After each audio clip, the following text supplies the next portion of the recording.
I think I mentioned this in a previous video that I used to do professional like paid video work, and because of that, like I've always held on to at least one like professional camera body and maybe like a couple lenses.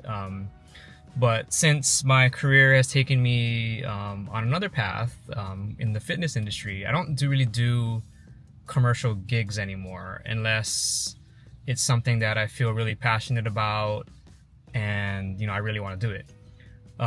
So with that said, I was really thinking about like, why do I keep like for right now it's my FX30 and a couple lenses, just because I might do a professional gig.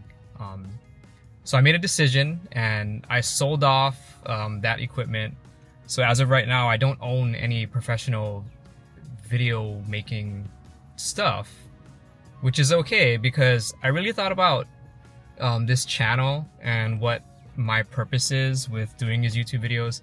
And it's mostly like as a dad, as a I guess just YouTube creator now, I want to help others use simple tools like this extra muse that I'm shooting on and other pocket cameras, and to help people get better footage out of what they have, whether it's like cameras like this or your phone, and to try to make it a little more accessible.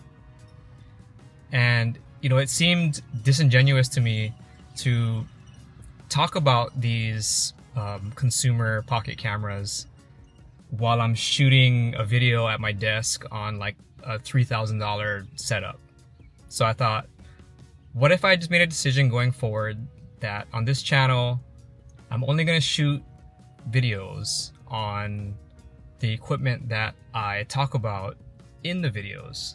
Because like I said, we're on the Extra Muse today, which by the way, it's basically a Pocket 3, but I do notice something about the exposure is on the Pocket 3, I used to have the auto exposure set to -0.7, and on the Extra Muse, I have it set to -0.3.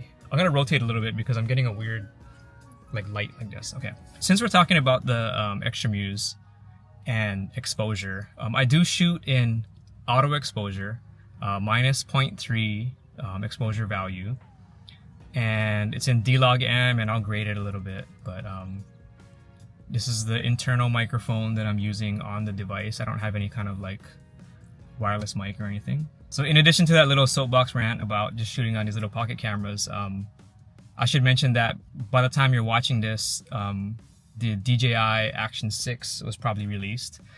I will be picking one up if I can pick one up, and compare it to the Osmo Action 5 Pro. I went on the DJI website last night, which was, I guess that was November 16th.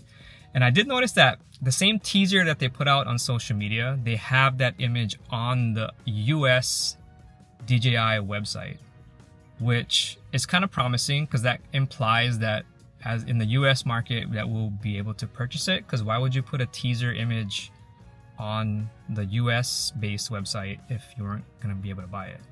So, I mean, that's my speculation, is that we will be able to purchase it, because in a previous video I mentioned that with all the DJI bands and stuff that we might not be able to get the Action 6.